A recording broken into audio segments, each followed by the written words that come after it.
But we begin today with some anticipated news out of Facebook. The company's oversight board is set to rule on former Donald Trump's ability to use the platform. Julie Hyman, tell us a little bit about the background and what to expect from this ruling. I guess maybe we could start with what the oversight board kind of is. Well, actually, Miles, we have the ruling here. So the headline here is that the suspension is upheld. In other words, President Trump was suspended from Facebook on January 7th. This oversight board was examining whether that suspension would be held, would indeed still occur. And indeed, the headline we're seeing now is that the Trump suspension by Facebook is upheld by that Facebook oversight board, that panel that is supposed to be independent here. So that's the headline number. I know there's still some process to go through here, and obviously there's still the statement to go through as well, Miles. There is indeed. Let's bring in Yahoo Finance's Dan Howley maybe to tell us a little bit more, Howley, about this ruling and I guess where it fits within the context of what the oversight board has and has not done for Facebook to this point. Certainly the highest profile, event that they've taken on. Yeah, it's interesting. It's as though they're saying, it looks like they're saying that Facebook was right in its decision. Essentially, the oversight board has upheld Facebook's decision to suspend Mr. Trump's access to post content on Facebook and Instagram on January 7th. But they say that his indefinite suspension is not correct. Essentially, what they're saying is they don't have a policy. Facebook doesn't have a policy to allow indefinite suspensions. They're either banned from the platform or they can't post for a certain period of time. And it looks like what they're essentially saying is that the board is accusing Facebook of trying to skirt its own responsibilities because they don't have specific recommendation as to indefinite bans. So there is a statement that I do want to kind of point to here where it explains. Okay, here we go. In applying a vague standardless penalty and then referring this case to the board to resolve, Facebook seeks to avoid responsibilities. The board declines Facebook's request and insists that Facebook apply and justify a defined penalty. So while they agree that Facebook should uphold the suspension, they want to see that penalty fleshed out more responsibly than just indefinite. So really kind of strange turn of events here. It does mean that at least it looks like President Trump won't be able to go back on Facebook at any time in the future. They do request that Facebook make clearer why exactly they did it or what exactly that penalty comes down to. And actually, Dan, it looks like that they're giving them a deadline to do so here. So when you say the board insists that Facebook review this matter to determine and justify a proportionate response that's consistent with the rules that are applied to other users of the platform. In other words, Facebook now has to decide whether it's going to keep him off permanently, and it has to complete its review of this matter within 6 months of the date of this decision. So now Facebook, the clock starts ticking.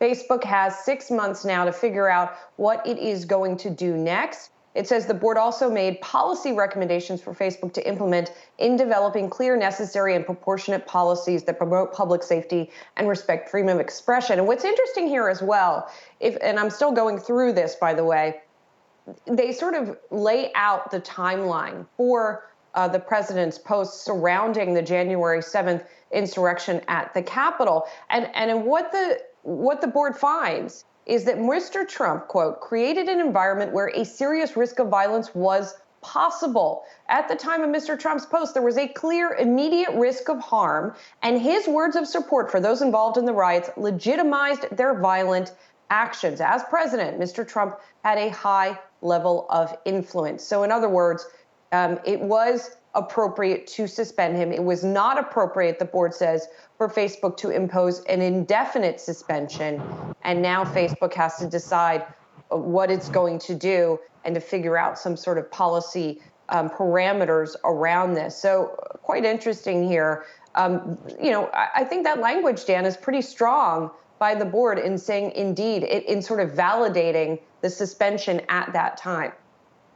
Yeah, it really is interesting just to see, though, the criticism that the board levels at Facebook as well, right? They had this indefinite suspension.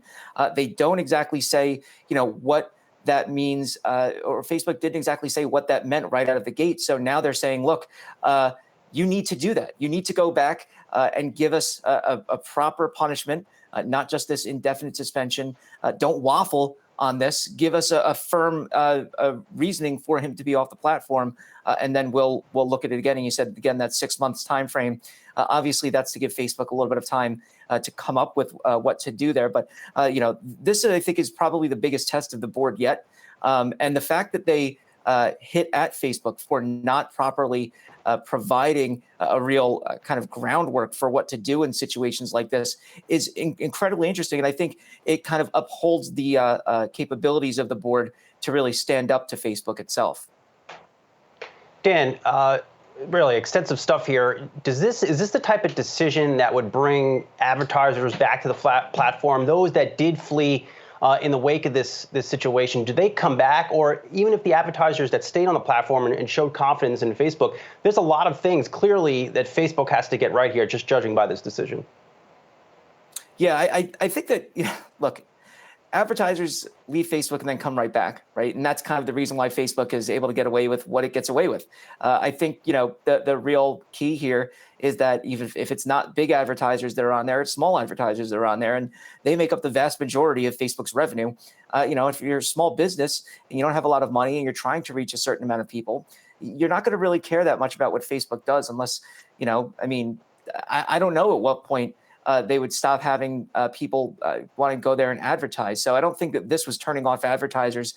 They obviously had a great quarter recently. So this, I think, just kind of proves that Facebook is on a path to providing some kind of recognition that they do have this massive platform, and there are responsibilities that they need to take. The board obviously hits at them and says, look, you really do need to make a decision on what to do in this instance, as far as the length of the suspension, or you need a mechanism in place to deal with these kinds of issues, and they clearly didn't have that. So the board hits at them for that, but does uphold that suspension.